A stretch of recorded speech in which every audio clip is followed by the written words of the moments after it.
Assalamualaikum warahmatullahi wabarakatuh. Salam sejahtera untuk kita semua. Kami dari kelompok 6, mata kuliah Kewarganegaraan, dosen pengampu Ibu Fitri Kurnianingsih. Di sini kami akan menjelaskan tentang geopolitik atau wawasan Nusantara.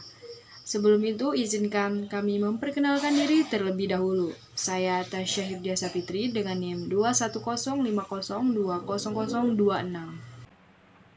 Perkenalkan, saya Pralindia Deni Navsanti dengan NIM 2105020011. Assalamualaikum warahmatullahi wabarakatuh. Perkenalkan, nama saya Ewi Suryani dengan NIM 2105020040. Perkenalkan, nama saya Alwan Nurdiansyah dengan NIM 2105020016. Perkenalkan, saya Melia Indriani dengan NIM 2105020015. Perkenalkan, nama saya Yulia dengan NIM 2105020029. Konsepsi geopolitik. Ilmu bumi politik atau political geography mempelajari fenomena geografi dari aspek politik, sedangkan geopolitik atau geographical politik mempelajari fenomena politik dari aspek geografi. Geopolitik dapat diartikan sebagai ilmu bumi politik terapan atau applied political geography. Ada dua pengertian yang terkandung dalam konsep geopolitik, yakni yang pertama, geopolitik sebagai ilmu, yaitu memberikan wawasan objektif akan posisi kita sebagai suatu bangsa yang hidup berdampingan dan saling berinteraksi dengan negara lain dalam pergaulan dunia. Yang kedua, geopolitik sebagai ideologi atau landasan ilmiah bagi tindakan politik suatu negara, yaitu hendak menjadikan wawasan tersebut sebagai cara pandang kolektif untuk melangsungkan, memelihara, dan mempertahankan semangat kebangsaan. Selanjutnya, teori-teori geopolitik negara besar. Yang pertama, teori geopolitik Friedrich Ratzel tahun 1844 sampai 1904, yaitu teori ruang dan kekuatan suatu negara harus mampu mewadahi pertumbuhannya. Yang kedua, teori geopolitik Rudolf Gehlen tahun 1864 sampai 1922, yaitu teori kekuatan. Yang ketiga, teori geopolitik Karl Haushofer tahun 1869 sampai 1946, yaitu teori Van Regional sampai 4 kawasan benua. Yang keempat, teori geopolitik Sir Halford Mackinder tahun 1861 sampai 1947, yaitu pokok teori Mackinder mengandung konsep kekuatan darat dan mencetuskan wawasan benua. Yang kelima, teori geopolitik Sir Walter Raleigh tahun 1554 sampai 1618 dan Alfred T. Mahan tahun 1840 sampai 1914. Yang keenam, teori geopolitik Giulio Douhet tahun 1869 sampai 1930, William Mitchell tahun 1989 sampai 1936, Albert Savarsky dan Friedrich Carlos Fuller. Dan yang ketujuh, teori geopolitik Nicholas J. Feynman tahun 1853 sampai 1943. Implementasi wawasan Nusantara di era global. 1.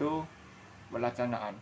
Kehidupan politik yang diatur dalam undang-undang seperti Undang-Undang Partai Politik, Undang-Undang Pemilihan Umum, dan Undang-Undang Pemilihan Presiden. Pelaksanaan undang-undang tersebut harus sesuai hukum dan mementingkan persatuan bangsa. Yang kedua, pelaksanaan kehidupan bermasyarakat dan bernegara di Indonesia harus sesuai dengan hukum yang berlaku. Dan yang ketiga, mengembangkan sikap hak dasar manusia dan sikap pluralisme untuk mempersatukan berbagai suku, bangsa, agama, dan bahasa yang berbeda, jadi tumbuh sikap toleransi. 4. Memperkuat komitmen politik terhadap pesta politik dan lembaga pemerintah untuk meningkatkan semangat kebangsaan dan kesatuan. 5. Peningkatan peran Indonesia dalam kancah internasional dan memperkuat COP diberi judul sebagai upaya penjagaan wilayah Indonesia, terutama pulau-pulau terluar dan pulau kosong. Selanjutnya adalah implementasi dalam kehidupan ekonomi, terbagi menjadi 3. Yang pertama, wilayah Nusantara mempunyai potensi ekonomi yang tinggi seperti posisi khatulistiwa, wilayah laut yang luas, hutan tropis yang besar, hasil tambang dan minyak yang besar, serta memiliki penduduk dalam jumlah cukup besar. Yang kedua, pembangunan ekonomi harus memperhatikan keadilan dan keseimbangan antar daerah. Oleh sebab itu, dengan adanya otonomi daerah dapat menciptakan upaya dalam keadilan ekonomi. Dan yang ketiga, pembangunan ekonomi harus melibatkan partisipasi rakyat seperti dengan memberikan fasilitas kredit mikro dalam pengembangan usaha kecil.